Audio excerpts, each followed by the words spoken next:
Welcome back to my channel. ನೋಡಿ, ಇದು ನಮ್ಮ ಮನೆಯ ದಾಸವಾಳ ಗಿಡ. ಎಷ್ಟು ಹೂ ಬಿಟ್ಟಿದೆ ನೋಡಿ. ಹೂವಿನ ತೇರು ಅಂತಾರೆ ಎಲ್ಲರೂ.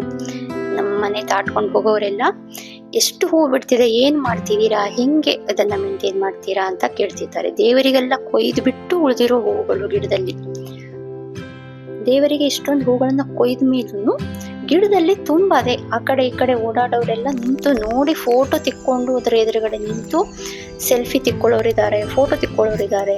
ಹೆಂಗೆ ಮೇಂಟೈನ್ ಮಾಡ್ತೀರಾ, ಇಷ್ಟೊಂದು ಹೂಗಳು ಹೆಂಗೆ ಬಿಡ್ತಿದೆ ಅಂತ ಎಲ್ಲರದ್ದು ಅದೇ ಕ್ವಶನ್. ಹೂವಿನ ತೇರಿನ ತರಾನೇ ಕಾಣಿಸುತ್ತೆ ಗಿಡ. ಇದು ಹೂವಿನ ಗಿಡ ಅಲ್ಲವೇ ಅಲ್ಲ, ಹೂವಿನ ತೇರು ಅಂತಾರೆ ಎಲ್ಲರೂ. ಅಷ್ಟು ಚೆನ್ನಾಗಿ ಹೂವು ಬಿಡ್ತಿದೆ ನೋಡಿ. ನಿಮ್ಗೇನೆ ಕಾಣಿಸ್ತಿದೆ ಎಷ್ಟು ಚೆನ್ನಾಗಿ ಬಿಟ್ಕೊಂಡಿದೆ ಹೂವು ಅಂತ. ಮೊಗ್ಗುಗಳು ತುಂಬಾನೇ ಇದೆ ನೋಡಿ. ಇದು ಬಿಳಿ ದಾಸವಾಳ. ಈ ದಾಸವಾಳವಂತೂ 2 ದಿನ ಹರಡಿಕೊಂಡಿರತ್ತೆ. ಈ ತರ ಹರಡಿರತ್ತಲ್ಲ, ಇದು ನಾಳೆಗೂ ಇರುತ್ತೆ. ಅದಕ್ಕೇನು ನೀರು ಟಚ್ ಆಗಿಲ್ಲ ಹೂವಿಗೆ ಅಂದ್ರೆ ನಾಳೆನೂ ಇರುತ್ತೆ. ಎಷ್ಟು ಬಿಟ್ಟಿದೆ. ಮಲ್ಲಿಗೆ ಹೂವಿನ ಗಿಡದ ತರ ಕಾಣಿಸ್ತಿದೆ. ದಾಸವಾಳ ಗಿಡ ಅಂತಾನೆ ಅನ್ಸಲ್ಲ, ಎಷ್ಟು ಚೆನ್ನಾಗಿ ಬಿಡತ್ತೆ ನೋಡಿ. ಇದು ಒಂದೇ ದಿನ ಇರೋ ಹೂವು, ಬಟ್ ಚೆನ್ನಾಗಿ ಬಿಟ್ಕೊಂಡಿದೆ.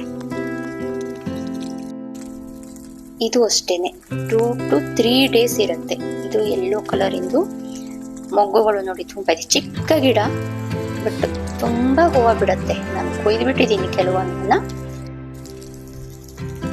ಆದ್ರೆ ಯೆಲ್ಲೋ ಕಲರ್ ಅಂತೂ ದಾಸವಾಳವಂತೂ ತುಂಬಾನೇ ಚೆನ್ನಾಗಿದೆ. 3 days ಇರುತ್ತೆ. 2.5 days ಅಂತೂ ಇದ್ದೇ ಇರುತ್ತೆ. ನನ್ನ ಹತ್ರ ಕೆಲವೊಂದು ಹೈಬ್ರಿಡ್ ದಾಸವಾಳಗಳು ಇದೆ, ನಾಟಿ ದಾಸವಾಳನೂ ಇದೆ. ನಾಟಿ ದಾಸವಾಳಕ್ಕೆ ತುಂಬಾ ಕೇರ್ ಬೇಕಾಗಲ್ಲ. ನೀವು ಹೆಂಗೆ ಬೆಳೆಸಿದ್ರು ಬೆಳೆಯುತ್ತೆ, ಹೂವು ವರ್ಷವಿಡೀ ಬಿಡುತ್ತೆ. ಬಟ್ ಹೈಬ್ರಿಡ್ಗಳು ಹಂಗಲ್ಲ.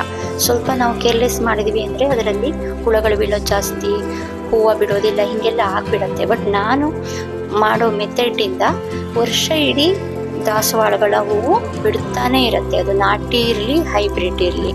ಸೊ ನೀವು ಅದನ್ನ ಟ್ರೈ ಮಾಡ್ಬೋದು. ನಾನೇನು ತುಂಬಾ ಖರ್ಚು ಮಾಡಿ ಏನೂ ಅದಕ್ಕೆ ಕೇರ್ ಮಾಡಲ್ಲ, ಕಡಿಮೆ ದುಡ್ಡಿನಲ್ಲೇ ಆಗತ್ತೆ. ನಾವು ಏನ್ ಮಾಡ್ಬೇಕು ಅಂದ್ರೆ, ಜೀವಾಮೃತ ಅಂತ ಸಿಗತ್ತೆ ಮಾರ್ಕೆಟ್ನಲ್ಲಿ, ಆಯ್ತಾ. ಜೀವಾಮೃತ ಅಂತ ಸಿಕ್ಕಿರೋ ಇದನ್ನ ತಂದ್ಕೊಂಡು ಬಾಟಲ್ಲು, ಅದನ್ನ ನಾವು ನೀರಿಗೆ ಮಿಕ್ಸ್ ಮಾಡಿ ಗಿಡದ ಬುಡಕ್ಕೆ ಬೇರೆ ಗೊಬ್ಬರಗಳ ಜೊತೆ ಸ್ವಲ್ಪ ಹಾಕೊಂಡ್ಬಿಟ್ರೆ ತುಂಬಾನೇ ಇದು ಹೆಲ್ಪ್ ಮಾಡುತ್ತೆ ನೋಡಿ. ಎಷ್ಟೊಂದು ಹೂವು ಬಿಟ್ಟು ಕೆಳಗೆ ಬಿದ್ಕೊಂಡಿದೆ, ಅಷ್ಟು ಬಿಡುತ್ತೆ. ಈ ಜೀವಾಮೃತನ ನಾವು ಆನ್ಲೈನಲ್ಲೂ ತರಿಸ್ಕೊಬಹುದು, ಇಲ್ಲ ನಮಗೆ ಹತ್ತಿರದಲ್ಲಿ ಯಾರಾದರೂ ಜೀವಾಮೃತ ರೆಡಿ ಮಾಡೋರು ಇರ್ತಾರೆ ಅಂದ್ರೆ ತುಂಬಾ ಹಸುಗಳನ್ನೆಲ್ಲ ಸಾಕೊಂಡವರು ಜೀವಾಮೃತನ ಅವರೇ ರೆಡಿ ಮಾಡ್ತಾರೆ. ಅವರೇನು ಬ್ರ್ಯಾಂಡೆಡ್ ಬಾಟಲಲ್ಲಿ ಹಾಕಿ ಬ್ರ್ಯಾಂಡ್ ನೇಮ್ ಇಟ್ಕೊಂಡು ಮಾಡೋದಿಲ್ಲ, ಸುಮ್ಮನೆ ಜೀವಾಮೃತ ಮಾಡ್ತಾರೆ. ನೀವು ಬೇಕು ಅಂದರೆ 1 ಲೀಟ್ರು 2 ಲೀಟ್ರು ನಿಮ್ಗೆ ಎಷ್ಟು ಲೀಟ್ರ್ ಬೇಕಾಗತ್ತೋ ಅಷ್ಟು ಲೀಟ್ರನ್ನ ನೀವು ತಂದು ಸ್ಟೋರ್ ಮಾಡಿ ಇಟ್ಕೊಬೋದು. ನೀವು ಬೇಕಾದಾಗ ಗಿಡಕ್ಕೆ ನೀರಿನ ಜೊತೆ ಮಿಕ್ಸ್ ಮಾಡಿ ಅದನ್ನು ಹಾಕೊಬೋದು. ಎವ್ರಿ 15 ಡೇಸಿಗೆ 20 ಡೇಸಿಗೆ ನೀವು ಜೀವಾಮೃತನ ಹಾಕ್ಬೋದು.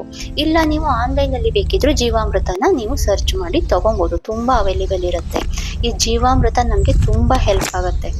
ತುಂಬಾ ಕಾಸ್ಟ್ಲಿನೂ ಇರೋದಿಲ್ಲ. ಅದು ನಮಗೆ ನಮ್ಮ ನಿಯರೆಸ್ಟೇ ಯಾರೋ ಜೀವಾಮೃತ ಮಾಡಿ ಕೊಡ್ತಾರೆ ಅಂದ್ರಂತೂ ಆನ್ಲೈನ್ಗಿಂತನೂ ವೆರಿ ಚೀಪ್ ಆಗಿ ನಮಗೆ ಸಿಗತ್ತೆ. ಸೊ ನಾವು ಆ ಜೀವಾಮೃತನ ತಂದು ಹಾಕೊಬೋದು. ಹೂವಿನ ಗಿಡಕ್ಕೆ ಒಂದೇ ಅಲ್ಲ, ಜೀವಾಮೃತ ತರಕಾರಿ ಗಿಡಗಳು, ಸೊಪ್ಪು ಎಲ್ಲದಕ್ಕೂ ಹೆಲ್ಪ್ ಆಗುತ್ತೆ. ಇವಾಗ ನಾವು ಹೂವಿನ ಗಿಡಕ್ಕಾದ್ರೂ ಏನಾದರೂ ಕೆಮಿಕಲ್ ಸ್ಪ್ರೇ ಮಾಡಿದ್ರೆ ನಮಗೆ ಅಷ್ಟೊಂದೇನು ತೊಂದರೆ ಆಗಲ್ಲ. ಬಟ್ ನಾವು ಸೊಪ್ಪು ತರಕಾರಿ ಗಿಡಗಳಿಗೆಲ್ಲ ಕೆಮಿಕಲ್ ಇರೋದನ್ನು ಹಾಕಿದರೆ ನಾವು ತಿನ್ನೋದಾಗಿರೋದ್ರಿಂದ ಅದಕ್ಕೆ ತೊಂದರೆ ಆಗುತ್ತೆ. ಸೊ ನಾವು ಜೀವಾಮೃತನ ಯೂಸ್ ಮಾಡ್ತೀವಿ. ನೀವು ಬೇಕಿದ್ರೆ ಟ್ರೈ ಮಾಡಿ.